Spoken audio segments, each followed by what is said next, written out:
कुंती और कुमोद का इकलौता बेटा राजेश गांव-गांव घूमकर कपड़े बेचा करता था। कपड़े ले लो, टी शर्ट पैंट और सुंदर सुंदर सूट ले लो, बच्चों के कपड़े ले लो। इसी तरह सुबह सुबह राजेश कपड़े बेचने निकल जाया करता था और शाम को घर लौटता। कपड़े बेचकर जो पैसे आते उसी से राजेश अपने घर का खर्च चलाता था। एक दिन राजेश सुबह सुबह कपड़े बेचने निकल तो गया, लेकिन शाम तक घर नहीं लौटा। अब कुंती अपने बेटे के इंतजार में घर के चक्कर लगा रही थी और गुस्से में बड़बड़ा भी रही थी। अरे सूरज ढलने को है, लेकिन अभी तक राजेश नहीं आया। पता नहीं कहाँ रह गया। अजी सुनिए, बाहर एक दो चक्कर लगा कर आइए। देखिए कहीं वो अपने नालायक दोस्तों के साथ बातों में तो नहीं लग गया। अरे भाग्यवान, वो कोई छोटा बच्चा नहीं है जो गुम हो जाएगा। तुम बेवजह परेशान हो रही हो, थोड़ा शांति से बैठ जाओ, वो आता ही होगा। दोनों आपस में बातें कर ही रहे थे, तभी राजेश एक लड़की के साथ घर में आता है। यह देखकर उसके माता पिता आश्चर्य से दोनों को देखने लगते हैं। अरे ये लड़की कौन है? गले में माला, हाथों में हाथ, ये माजरा क्या है? राजेश सहमे हुए आवाज में बोलता है, माँ वो। अरे माँ ही करता रहेगा या कुछ बोलेगा भी? माँ, ये पूनम है, हमारे पास के गांव में रहती है। मैंने इससे शादी कर ली। क्या शादी? तुम्हारा दिमाग तो खराब नहीं हो गया? सुन रहे हैं जी, आपका साहबजादा शादी करके आपके लिए बहू लाया है। अरे ऐसी कौन सी आफत आ गई थी जो हमें बिना बताए शादी कर ली? माँ, मैं पूनम से बहुत प्यार करता हूँ। इसका इस दुनिया में कोई नहीं है। जिस रिश्तेदार के घर में ये रहती थी उसने भी इसे घर से निकाल दिया। अब अकेली लड़की कहाँ जाती? आप लोग तो बिना शादी के रहने भी नहीं देते, इसलिए मुझे इससे शादी करनी पड़ी। जान न पहचान, पता नहीं किसे उठाकर घर ले आया। शादी घर वालों की मर्जी से होती है। कहीं से भी किसी को उठाकर ले आएगा और बोलेगा कि मैं शादी करके लाया हूँ, तो मैं ऐसी शादी को नहीं मानती।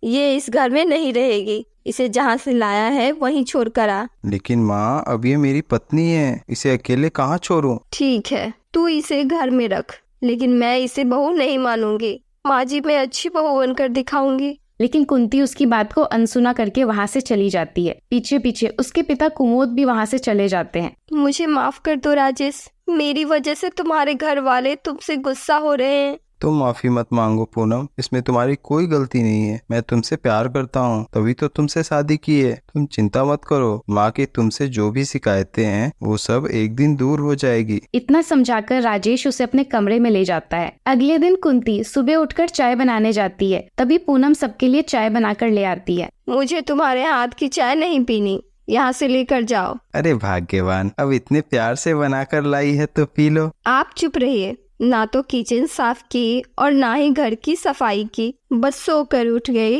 और चाय बनाकर ले आई। माँ जी, मैं अगली बार से ये सब कर दूंगी। इतना बोलकर पूनम वहाँ से चली जाती है और घर के कामों में लग जाती है। अपनी सास को एक भी काम नहीं करने देती। यह देखकर राजेश बहुत खुश होता है। अब माँ की सारी शिकायतें दूर हो जाएगी। पूनम का काम देखकर वो खुश हो जाएगी। लेकिन कुंती की शिकायतों की लिस्ट इतनी लंबी थी कि वो इतनी जल्दी कहाँ खत्म होने वाली थी। जैसे ही कुंती आराम करके खाना खाने बैठती है, तब देखती है घर साफ है, तरह तरह के पकवान भी बने हुए हैं। ये देखकर उसे अपनी बहू की शिकायत के लिए कोई बात नहीं मिली, इसलिए वो खाने में नुक्स निकालने लगी। ये क्या, तुम्हारे माँ बाप ने कभी खाना बनाना नहीं सिखाया? देखो कितनी मोटी मोटी रोटियां बनाई है, और सब्जी में इतना तेल कौन डालता है? पूरे घर के लोगों को बीमार करने का इरादा है क्या? अरे ससुराल ऐसे नहीं हो जाता। कुछ ढंग का काम करो, तभी तो समझ आएगा किसी काम की हो। जी माँ जी। उदास मन से पूनम अपने कमरे में चली जाती है। राजेश को सब समझ आ रहा था कि उसकी माँ जानबूझकर पूनम को परेशान कर रही है। इतना सब कुछ करने के बाद भी वो पूनम से कभी खुश नहीं होती। लेकिन राजेश अपनी पत्नी को समझाने के अलावा और कुछ नहीं कर सकता था। इसी तरह समय बीतने लगा। एक दिन कुंती मंदिर में पूजा करके घर वापस आ रही थी, तभी गाँव की कुछ औरतें रास्ते में मिल जाती है।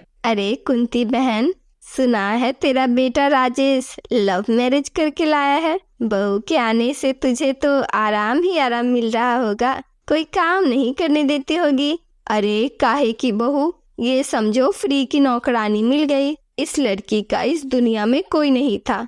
मेरे बेटे ने तरस खाकर इसे शादी कर ली, लेकिन इस लड़की ने आते ही मेरे घर का सत्यानाश कर दिया। बस आराम फरमाते रहती है, कोई भी काम सही से नहीं करती। मैंने तो मेरे बेटे की वजह से इसे घर में रखा है, वरना बहुत पहले ही इसे घर से निकाल देती। गांव की एक औरत कल्पना ये सारी बातें सुन लेती है और पूनम के घर उसको बताने जाती है। वहाँ पहुंचकर उसने देखा पूनम कपड़े धोने की तैयारी में है। अरे कल्पना, कैसे आना हुआ? कुछ नहीं, बस तुमसे बातें करने आई थी। तुम अभी तक काम कर रही हो? हाँ, कुछ कपड़े रह गए थे इसलिए धोने जा रही हूँ। एक बार सारे काम खत्म हो जाए उसके बाद ही खाना खाऊंगी। मैं माँ जी को शिकायत करने का एक भी मौका नहीं देना चाहती, लेकिन तेरी सास शिकायत करने का मौका तो ढूंढ ही लेती है। क्या मतलब? समझी नहीं? तेरी सास गांव की औरतों के सामने तेरी शिकायत कर रही थी। मेरी सास भी वही थी। वो तो अच्छा हुआ मैं उसी रास्ते से गुजर रही थी, इसलिए सब कुछ सुन लिया और तुझे बताने चली आई। तू जिसके लिए इतनी मेहनत कर रही है वो कभी खुश नहीं होने वाली। एक पल के लिए भगवान खुश हो जाएंगे, लेकिन तेरी सास नहीं। उन्हें तेरी कोई कदर ही नहीं है, इसलिए तुझे नीचा दिखाने के लिए हर जगह तेरी शिकायत करती रहती है। अब मैं घर जा रही हूँ, वरना तेरी सास ने मुझे यहाँ देख लिया तो 100 बातें बनाएगी। तू अपना ध्यान रखना पूनम। इतना बोलकर कल्पना वहाँ से चली जाती है। पूनम की सास जब घर आती है तब पूरे परिवार के सामने पूनम पूछती है, माँ जी, क्या मैं काम नहीं करती? अब जैसा बोलती है, जो बोलती है वो सब करती हूँ, फिर भी आप सभी औरतों से मेरी शिकायत क्यों करती है? कुंती ये बातें सुनकर थोड़ा आश्चर्यचकित हो जाती है। ये बात इसको कैसे पता लग गई कि मैं इसकी शिकायत करती हूँ? जरूर इसे किसी ने बताया है। ये तुझे किसने बोल दिया? मतलब मेरे पीठ पीछे लोगों से मेरी बुराई सुनती है? तुझे किसी ने आकर कुछ भी बोल दिया और तू बिना जाने समझे मुझ पर इल्जाम लगा रही है? माँ जी, किसी ने कहा है तो सच ही कहा होगा। तेरा मतलब है मैं झूठ बोल रही हूँ। राजेश, समझा ले अपनी बीवी को। मेरे पास 75 काम रहते हैं, तेरे जैसी फ्री नहीं बैठी रहती। जब देखो बहस करने आ जाती है। अच्छा चलो पूनम, कमरे में चलो, बहस करने की जरूरत नहीं है। मैं सच बोल रही हूँ। हाँ हाँ पूनम, मैं जानता हूँ तुम सच बोल रही हो, लेकिन ये भी समझ लो माँ ने तुम्हें आज भी बहू के रूप में नहीं अपनाया है। राजेश, तुम ही बताओ, अब मैं क्या करूं? कितना भी कुछ भी कर दूं, लेकिन तुम्हारी माँ कभी खुश नहीं होती, या फिर वो कभी खुश होना ही नहीं चाहती। इतने दिन में तो कोई पत्थर दिल भी पिघल जाएगा, लेकिन तुम्हारी माँ पिघलने का नाम ही नहीं ले रही। मैं उनको एक भी काम नहीं करने देती हूँ, फिर भी माँ जी उल्टा मुझ पर झूठा इल्जाम लगा रही है कि मैं उनसे सारा काम करवाती हूँ। ये तुमसे किसने कह दिया? वो झूठ भी तो बोल सकती है। हर कोई झूठा है और तुम्हारी माँ सच्ची है। अरे पूनम, तुम ज्यादा टेंशन मत लो, सब ठीक हो जाएगा। वो एक दिन तुम्हें जरूर समझेगी। इतना बोलकर राजेश और पूनम दोनों अपने काम में लग गए। इसी तरह समय बीतने लगा, लेकिन उसकी सास में कोई सुधार नहीं हुआ। एक दिन घर में पानी नहीं था। पूनम कुछ दिनों से बीमार थी, लेकिन बीमार होने के बाद भी घर का सारा काम खुद ही करती थी। उसकी सास उसके किसी काम में मदद नहीं करती। पूनम को खाना बनाने में लेट हो रहा था और घर में राजेश भी नहीं था। उसके ससुर भी कहीं बाहर थे। वो जानती थी उसकी सास कुछ नहीं करने वाली, इसलिए किसी को बिना कुछ बताए वो पानी लाने चली गई, जहाँ मोहल्ले की औरतें पहले से लाइन लगाकर पानी ले रही थी। पूनम भी उसी लाइन में लग जाती है। इधर जब पूनम की सास ने उसे बाहर जाते देखा तो सोचा, मैं भी इसके पीछे जाती हूँ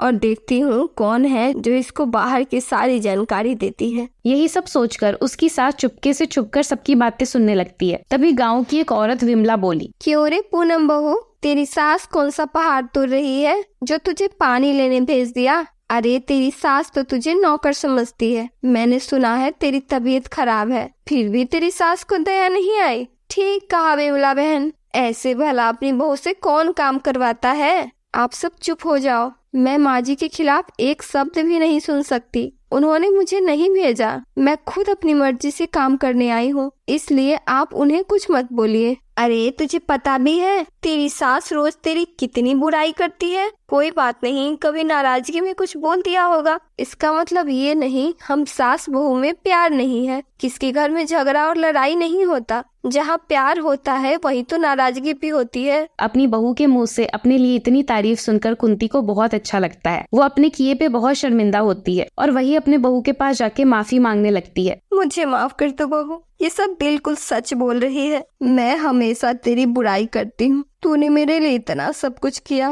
और मैंने सिर्फ तुझे तकलीफें दी है। मैं तेरी अच्छी सास नहीं बन पाई, मुझे माफ कर दो। माँ जी, आप मुझसे बड़ी हैं, आप माफी मत मांगिए। जो भी हुआ उसे भूल जाइए। तू सच में बहुत अच्छी है। मैं बहुत भाग्यशाली हूँ जो मुझे तुम जैसी बहू मिली। आज से मैं तुझे कोई तकलीफ नहीं दूंगी। तू घर जाकर आराम कर, मैं पानी लेकर आती हूँ। उस दिन के बाद से दोनों सास बहू माँ बेटी की तरह रहने लगी। अब उसकी सास किसी से भी कोई शिकायत नहीं करती। ये देखकर राजेश और उसका पूरा परिवार बहुत खुश था। अगर आपको वीडियो अच्छा लगा तो वीडियो को लाइक करें और चैनल को सब्सक्राइब कर दें।